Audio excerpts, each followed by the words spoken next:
नमस्कार मित्रों, पराशर ज्योति संस्थान के इस यूट्यूब चैनल पर एक बार फिर से आपका स्वागत है। मित्रों, आज जो है खुशी की बात करेंगे। जीवन में खुशियां जो है, आनंद और खुशी की बात करेंगे, जो आजकल हमारे जीवन से छीनता जा रहा है। कुंडली में हम खुशी कैसे देखते हैं? आप सबको पता है कि आनंद जो है, आंतरिक सुख जो है, वो देखने के लिए हम कुंडली में चौथे भाव को देखते हैं। चौथे भाव उसके लॉर्ड की स्थिति देखते हैं और कारक जो है चंद्रमा उसका कारक होता है, चंद्रमा की स्थिति देखते हैं। यदि ये तीनों पहलू यदि अच्छी है, स्पेशली यदि लग्न से और चंद्र लग्न से, तो निश्चित रूप से आप कह सकते हैं, और शुक्र से भी आप देख सकते हैं। तो ये यदि है तो हम कहते हैं कि व्यक्ति के जीवन में खुशियां हैं, आनंद है, इस जीवन में खुशी और आनंद उसको मिलेगा। लेकिन पराशर ने जो वर्गों का जो वर्गीकरण किया है, जो षोडश वर्ग की चर्चा की है अपने पराशर होरा में, उसमें उन्होंने अलग-अलग षोडश वर्ग की कुंडलियों को अलग-अलग तरह से देखने की बात बताई है और उसको अलग-अलग वेटेज दिया है, अलग-अलग उसका इम्पोर्टेंस बताया है। तो हम देख रहे थे कि षड वर्ग में 6 तरह का जो वर्ग है, उसमें जो उन्होंने अलग-अलग सेट्स बनाए हैं वर्गों के। तो आरंभ में, जीवन के आरंभ में आपको षड वर्ग से देखने की आदत होनी चाहिए। तो षड वर्ग में माना जाता है कि मूल कुंडली, जो लग्न कुंडली है, राशि कुंडली है, उसको उसको उन्होंने 30% का वेटेज दिया है उसमें। उसके बाद द्रेकन कुंडली होता है, जो जिसको D3 बोलते हैं। तो द्रेकन कुंडली जो भाई बहन के लिए देखते हैं, पराक्रम के लिए देखते हैं। सहज भाव जिस वाला हिस्सा जो देखते हैं, उसको 20% का दिया है। 30% उन्होंने दिया है लग्न कुंडली, जिससे हम शरीर और सेहत देखते हैं मूल रूप से, उसको उन्होंने 30% दिया है। और भाई बहनों वाले द्रकन को उन्होंने 20% का हिस्सा दिया है।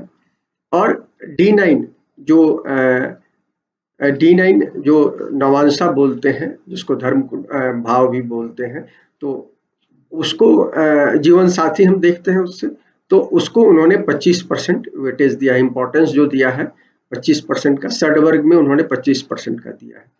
और D12 जो द्वादशांश है, डी जिससे हम माता पिता की स्थिति को देखते हैं, उसको 10% उन्होंने हिस्सेदारी दी है। और उसके अलावा उन्होंने जो होरा चार्ट होता है, D2 होता है, जिसको हम 2 भागों में बांटते हैं, 15-15 अंश से, चंद्र के अंश से और सूर्य के अंश से जो देखते हैं, वो धन के लिए हम देखते हैं, होरा को हम धन के लिए देखते हैं, तो उसको उन्होंने 10% हिस्सेदारी दी है।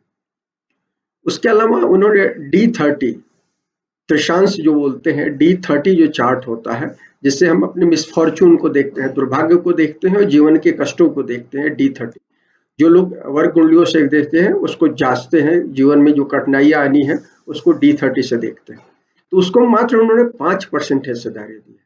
तो षडवर्ग जो है, 6 तरह के वर्ग हमने बताया, D1, D3, D9, D12 और D2 माने होरा, और D30 त्रिशांश। तो ये 6 तरह के वर्गों में ये दिया है।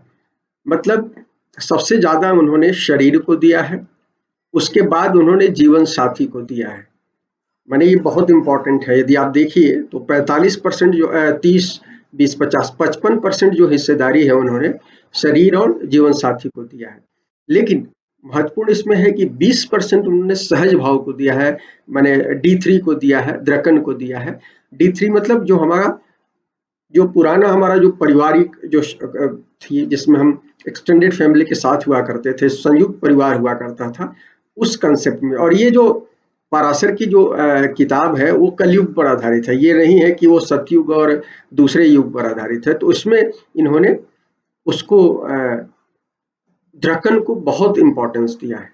और वो हमारे जीवन में जो पराक्रम है और छोटे भाई बहन, वो कहीं ना कहीं हमारे जीवन का पराक्रम बढ़ाते हैं।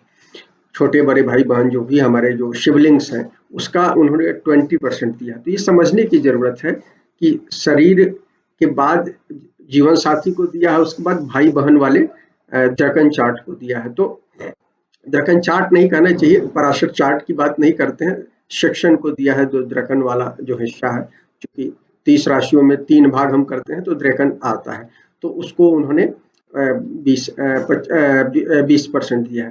तो ये बहुत महत्वपूर्ण है कि हमारे जो जीवन में जो सुख है उसमें इसकी बहुत बड़ी भूमिका है, भाई बहन की बहुत बड़ी भूमिका है। जो जॉइंट फैमिली था उसमें इसका ही बहुत इंपॉर्टेंस था।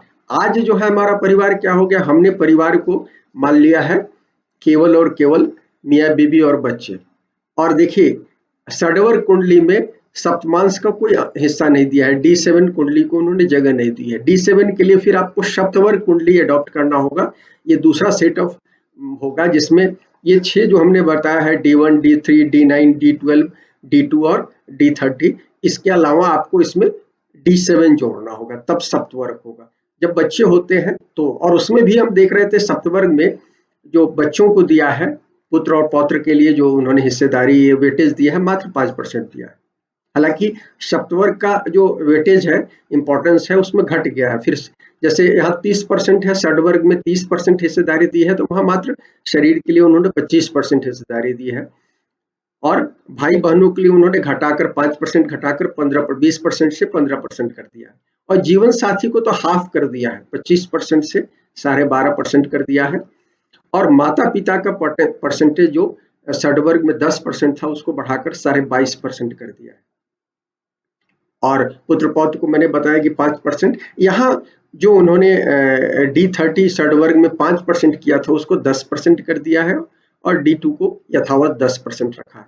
तो समझने की जरूरत है कि कैसे इंपॉर्टेंस है। और सभी जगह देखिए भाई बहन का इंपॉर्टेंस, जब आपके घर में बच्चे भी आ जाते हैं तो इसका इंपॉर्टेंस उनको बना कर रखा है। तो हमको कुंडली जब देखनी है, और कुंडली जब हम देखते हैं, कोई भी अच्छा एस्ट्रोलॉजर देखता है, इस कॉम्बिनेशन को ध्यान देकर देखता है। यदि आपके परिवार में आप एक्सटेंडेड फैमिली के साथ हैं, और एक्सटेंडेड फैमिली के साथ न भी हैं, जैसे आजकल अलग अलग शहरों में भाई बहन रहते हैं, लेकिन आपका उनके साथ कोऑर्डिनेशन है, तो निश्चित रूप से आपके जीवन में खुशियां ज्यादा होंगी, आपके जीवन में आनंद ज्यादा होगा। इसमें मैं इस पहलू को बताना चाहता हूं कि आज जो एक एकल परिवार की जो परिकल्पना हो गया, पश्चिम ने हमने आयात कर लिया है, वो हमको कहीं ना कहीं हमारे जीवन से खुशियां छीन रहा है। तो एक बहुत बड़ी रेमेडीज है, यदि हमारे जीवन में खुशियां छिन रही है तो हमको अपने भाई बहनों के साथ संबंध अच्छे करने चाहिए, उनको हेल्प करना चाहिए। पश्चिम में भी हेगेल जैसे जो विचारक, जिसको कहते हैं कि मार्क्स की जो थ्योरी है, हेगेल की थ्योरी को उन्होंने उलट दिया है, उस पर माने हेगेल की थ्योरी पर आधारित मार्क्स का एक्सटेंशन है कहीं ना कहीं थ्योरी, मार्क्सवाद जो है। तो हेगेल इस बात को बहुत प्रमुखता से बात कहते हैं कि पश्चिम के समाज में भी परिवार बहुत इंपॉर्टेंट था। फिल्म का नाम याद नहीं आ रहा है, हाना एंड सिक्स सिस्टर्स, या इटालियन कोई मूवी है, जो सेकेंड वर्ल्ड वार की, बहुत पहले देखी थी, 15-20 साल पहले देखी थी, याद नहीं आ रही। उसमें भाई बहनों की कहानी है, नाम मैं हो सकता हूँ गलत बोल रहा हूँ क्योंकि बहुत पहले देखी थी। तो उसमें सेकेंड वर्ल्ड वार के फर्स्ट और सेकेंड वर्ल्ड वार के बीच में जो परिवार टूट रहा है, वहाँ समाज बदल रहा है, तो उस समय, लेकिन उस समय तक इटली में भी भारतीय परिवेश की तरह भाई बहनों का बहुत इंपॉर्टेंस था, और कहानी पूरी उसी फिल्म में उसी भाई बहनों के संबंधों पर आधारित है। तो हम ये कहना चाहते हैं कि पश्चिम के समाज में भी, यदि ये मॉडर्न पूरी तरह से जब इरा नहीं आया था, आधुनिक युग के आने से पहले भाई बहनों का इंपॉर्टेंस था। इसलिए कि भाई बहन जब हमारे परिवार में होते हैं तो हमारी खुशियां इसलिए बढ़ती है कि बचपन में जब हम साथ होते हैं तो सिबलिंग हमारे जीवन में हमको कंपटीशन सिखाते हैं, हमको जीवन मूल्यों में जैसे हमारे माता पिता सिखाते हैं, तो उनकी भी बहुत बड़ी भूमिका होती है। इसीलिए हम देखते हैं षडवर्ग में 20% का इंपॉर्टेंस है।